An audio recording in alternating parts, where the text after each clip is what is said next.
Hello everyone, स्वागत है आप सभी का मैग्नेट ब्रेन्स में, एक ऐसा यूट्यूब प्लेटफॉर्म जो कि आपके लिए लेकर आ रहा है क्वालिटी कंटेंट, वो भी बिना किसी पेड सब्सक्रिप्शन।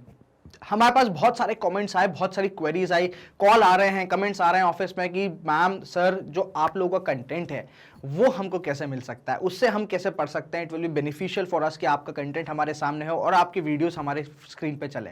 तो ये कैसे पॉसिबल है, कहाँ से आप सोर्स लेकर आ रहे हैं, ये सब हम कैसे, how can we get our hands on this particular source. तो मैग्नेट ब्रेन्स आपकी प्रॉब्लम का सोल्यूशन लेकर आया है। जी हाँ, हम लेकर आए हैं हमारा ई कंटेंट एंड फिजिकल बुक्स। तो आप क्या कर सकते हैं, डिस्क्रिप्शन में दी हुए लिंक पे क्लिक करें, फॉर्म भरें and our team will definitely get back to you. इस पर्टिकुलर कंटेंट में एक छोटा सा आपको डेमो दे देता हूं कि क्या मिलेगा। इसमें आपको एमसीक्यूज मिलेंगे, इसमें आपको पीवाईक्यूज मिलेंगे, एक्स्ट्रा क्वेश्चंस मिलेंगे और एक रीडिंग मटेरियल मिलेगा। साथ साथ फिजिकल बुक्स ऑफ कोर्स आपके साथ में क्या है, अवेलेबल रहेंगी। तो डिस्क्रिप्शन में दिए हुए लिंक को जरूर भरें and our team will definitely get back to you on this particular aspect. इस वीडियो में बात करने जा रहा हूं long answer question chapter class 8 chapter 1 geography के बारे में। ठीक है, लॉन्ग आंसर टाइप क्वेश्चन क्या हो जाएंगे, आपके 5 मार्क क्वेश्चन हो जाते हैं। क्या हो जाते हैं, आपके 5 मार्कर क्वेश्चंस हो जाते हैं। याद रखिएगा, ज्योग्राफी पढ़ रहे हैं हम, ज्योग्राफी का 5 मार्कर आंसर विदाउट डायग्राम हमेशा अधूरा सा रहता है। ठीक है, देखो नेसेसिटी नहीं है, अनटिल अनलेस मेंशन नेसेसिटी नहीं है, बट देखो 5 मार्कर की एक्सपेक्टेशन क्या होती है, 100 वर्ड्स। ठीक है, बट कुछ क्वेश्चंस हमारे सामने ऐसे आ जाते हैं जिनमें 100 वर्ड्स लिख पाना बहुत मुश्किल होता है। 100 वर्ड्स का मतलब सीधे को सीधी सी कहानी है, काउंट करते मत गिन जाना। 100 वर्ड्स का मतलब होता है एक पेज का आंसर, सीधी सी कहानी। जो आपकी बुकलेट आ रही है उसमें एक पेज का आंसर, अगर आपकी A3 साइज की आती है तो आधे पेज का आंसर, A4 तो ऑफकोर्स एक पूरा निकल ही जाएगा। तो ये पेज भरने के लिए ना ये डायग्राम की नेसेसिटी बहुत जरूरी हो जाती है। ठीक है, तो अगर जहां पे भी क्या हो, आपको लगे कि भाई डायग्राम बन सकता है, पॉसिबिलिटी है, तो प्लीज एक डायग्राम जरूर बना के आइएगा। ठीक है, साथ साथ हम इसको फॉर्मेट करना सीखेंगे, 5 पॉइंट 6 पॉइंट देने हैं, कैसे देंगे, इंट्रोडक्शन, बॉडी और कंक्लूजन के बारे में बात करेंगे। चलिए without any kind of further wait चालू करते हैं हम ये वीडियो। पहला क्वेश्चन आपके सामने, brief note on wind power. देखो बहुत छोटा क्वेश्चन है, हमेशा याद रखना 5 मार्कर के केस में जितना छोटा क्वेश्चन होगा उतना ही ये डिफिकल्ट होगा। ठीक है, क्योंकि छोटे क्वेश्चन में हमारे पास कुछ ज्यादा इंफॉर्मेशन नहीं है। जैसे साफ बोल दिया भाई विंड पावर पे क्या लिखो, नोट लिखो, तो हमारे सामने कोई डायमेंशन नहीं है कि किस एस्पेक्ट को लेके लिखना है, कैसे लेके जा सकते हैं, कैसे नहीं लेके जा सकते। टोटल क्या है, ये ओपन एंडेड क्वेश्चन है और इसमें कंटेंट की कमी बहुत पड़ जाती है। तो इसलिए बड़ा क्वेश्चन आए तो घबराना बिल्कुल नहीं, बहुत आसान होगा, उसमें बहुत चीजें दी हुई लिखने के लिए।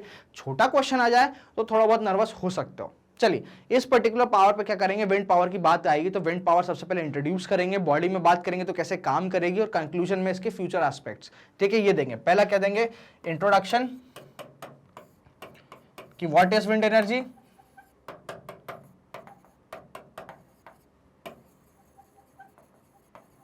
ठीक है, बॉडी में देंगे वर्किंग और कंक्लूजन में दे देंगे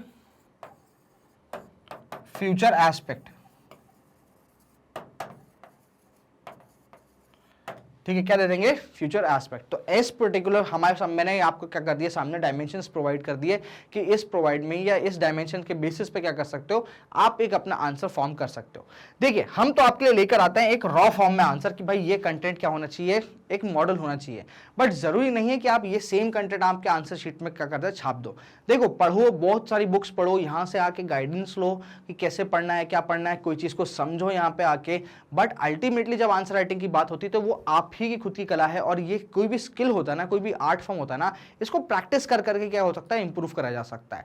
तो ये सिर्फ एक क्या है कि मॉडल आंसर है, इससे लॉट बेटर आंसर जो है वो आप लिख सकते हो। अपनी काबिलियत पे कभी शक मत करना, बट क्या करना, प्रैक्टिस करते रहना। प्रैक्टिस नहीं करोगे तो ये आंसर राइटिंग कभी नहीं आएगी। चलिए देखते हैं रॉ फॉर्म में answer. Wind power is the fastest growing energy resource in the world. A wind turbine works the opposite of a fan.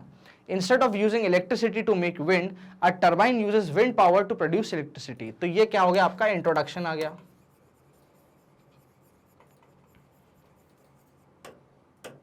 ठीक है, the wind turns the blade which spin a shaft which connects to a generator and produces electricity. The electricity is sent through transmission and distribution lines to a substation. Then on to homes, business houses and schools, wind turbines do not have any adverse effect on the environment. That is why wind power is gaining popularity. It is become economically competitive and with more conventional power sources, a fact that greatly improvising the prospect of a viable energy resource. ठीक है, चलो तो अब देखो उसकी formatting अपन कैसे करेंगे। आपने देखा ये हमारे पास क्या आया, इंट्रोडक्शन आया, ये हमारे पास आई बॉडी, ये आया अपने पास कंक्लूजन। अब आप बोलोगे कल सर इसको अगर कॉपी में लिखने जाए तो स्क्रीन पे तो बहुत बड़ा दिख रहा है, ठीक है, क्योंकि फॉन्ट साइज बड़ा है, बट कॉपी में लिखने जाओ तो ये आधा पेज भी नहीं भरेगा। पूरा पेज आप कैसे बोल रहे हो कि पढ़ रहे हैं। चलो देखते हैं कि पूरा पेज कैसे भरेंगे। देखो सीधी सी कहानी है, आपका ये फॉर एग्जाम्पल अगर आपका ये एक पेज है, ठीक है, ऐसे पेज आते हैं आपके एग्जाम में, आपके सामने यहां से हमेशा एक तो याद रखना, कोई भी 5 मार्कर क्वेश्चन होना उसको हमेशा नए पेज से चालू करना, ठीक है। यहां आपकी 3 लाइन में आपका इंट्रोडक्शन आएगा, ठीक है। कम से कम एक लाइन में कितने होने चाहिए, 6 से 7 वर्ड ही होने चाहिए, सिर्फ 6 to 7 वर्ड्स होने चाहिए आपके एक पर्टिकुलर लाइन में। फिर आप क्या करोगे, बढ़िया सा यहां पे क्या दोगे, एक डायग्राम।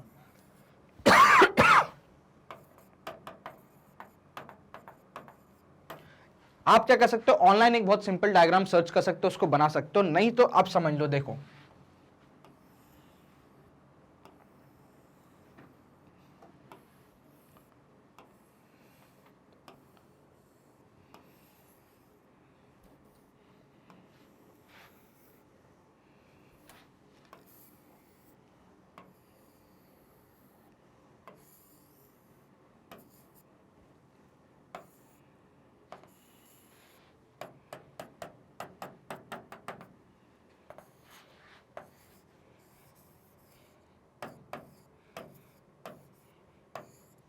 सीधी सी कहानी है, क्या होगा, देखो ये ब्लेड घूमेगी,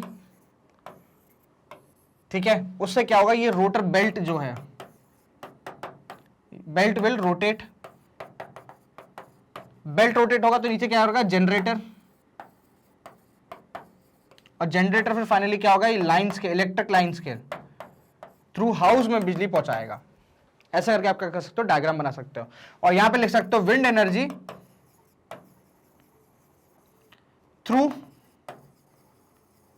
generator converted into electrical energy. ऐसे करके आप क्या कर सकते हो, यहां पे एक छोटा सा डायग्राम दे सकते हो। ये आपके क्या हो गया, टरबाइन हो गया, ठीक है, सॉरी, ये आपका क्या हो गया, टरबाइंस हो गए। यहाँ पे आपका क्या लगा रहता है, एक जनरेटर यहाँ लगा रहता है, एक यहाँ पे रहता है, ये क्या होता है, आपका बेल्ट होता है। तो ये विंड की स्पीड की वजह से ये टरबाइंस घूमती है, और इससे क्या घूमता है, ये अंदर का मोटर घूमती है। मोटर घूमती है तो अपने साथ में बेल्ट को घुमाती है, नीचे जो जनरेटर लगा रहता है वो क्या करता है, इस पर्टिकुलर जो एनर्जी रहती है उसको कन्वर्ट करता है इलेक्ट्रिकल एनर्जी में, सब स्टेशन में जाती है, सब स्टेशन से हाउसेस में जाती है। तो ऐसे करके आप क्या कर सकते हो, पूरा एक आंसर, एक डायग्राम बना सकते हो। यहां पे लिखना चालू करो पॉइंट, 3 पॉइंट दो, और फाइनली कंक्लूजन दो 3 लाइन का, आंसर पूरा भर जाएगा, ठीक है। देखो ये इंट्रोडक्शन आ गया, जो कि आपने क्या दिया, 3 लाइन के अंदर लिख दिया। उसके बाद झक सा डायग्राम, ठीक है।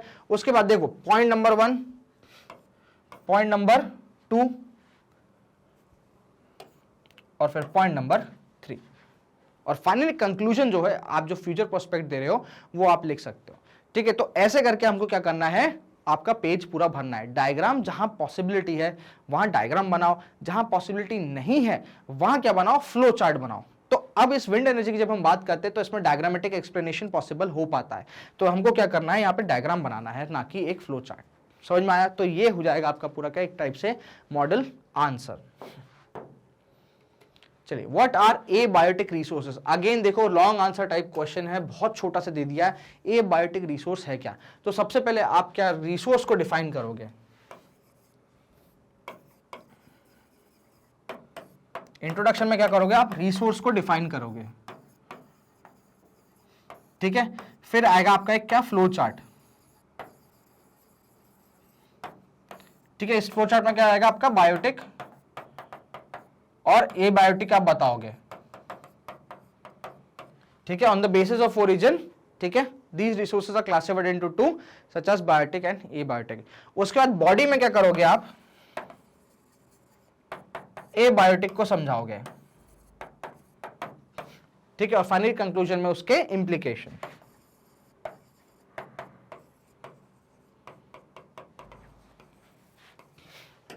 ठीक है, चलो एक मॉडल आंसर आपके सामने देख लेते हैं। Abiotic resources are comprising of non-living things like land, water, air and minerals such as gold, iron, copper and silver. ठीक है, abiotic resources are not renewable. They can be exhausted by excessive use of their rate of formation is very slow. ठीक है, the usefulness of the abiotic depends upon the accessibility and their value. The total reserves cannot be increased by human efforts. These resources are great in demand for development industries. अब देखो ये आ गया क्या, सबसे पहले तो रिसोर्स का आप दे दो।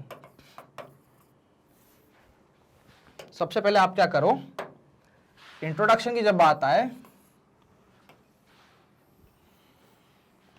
तो इंट्रोडक्शन दो आप किसका, रिसोर्स की डेफिनेशन। ठीक है, एनी पर्टिकुलर सब्सटेंस नेचुरल और man made when it has particular utility, it has particular usage and economic value is termed as a resource. ठीक है, all these particular products have certain kind of characteristics. समझ में आया। फिर आप आ जाओ किस चीज पे, आप ये वाली डेफिनेशन पे आ जाओ। ठीक है, या फिर डालो कि resource on the basis of origin. क्या डालोगे, रिसोर्स ऑन द बेसिस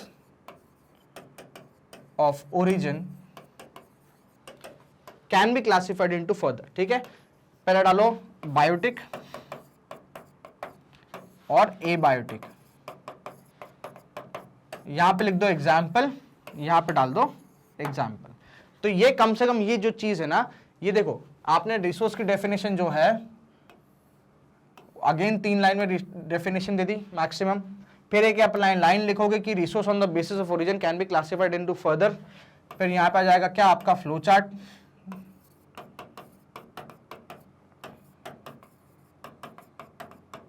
ठीक है, आपने 2-3 एग्जाम्पल दे दिए, यहां से पॉइंट लिखना चालू करो। किसके लिखना चालू करोगे, यहां पे ए बायोटिक के। ठीक है, ए बायोटिक के आप क्या लिखना चालू करोगे, पॉइंट लिखना चालू करोगे। पॉइंट लिखना चालू करो, कहां से करोगे, यहां से। Abiotic resources are not renewable. ठीक है, they can be exhausted by excessive use and their formation of rate is very slow. Point number 1 आ गया आपके सामने। ठीक है, the usefulness of the abiotic resources depend upon the accessibility and their value. Point number 2 आ गया।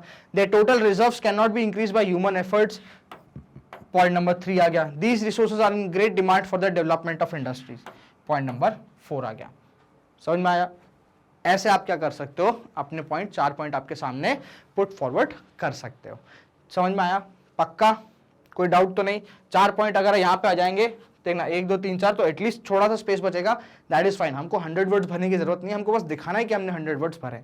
समझ में आया ना, ये है आंसर राइटिंग स्किल आपके लिए इस पर्टिकुलर क्वेश्चन पे। तो मैग्नेट ब्रेन्स आपके लिए लेकर आता है किंडरगार्टन से लेकर क्लास 12 तक के एक्सटेंसिव कोर्सेज सीबीएसई के और रिलेटेड कॉम्पिटिटिव एग्जाम्स के।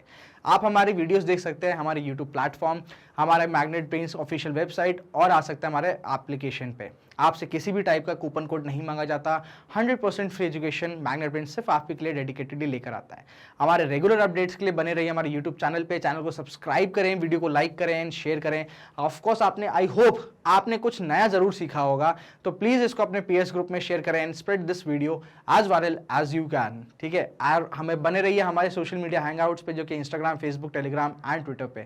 Thank you so much for watching this video.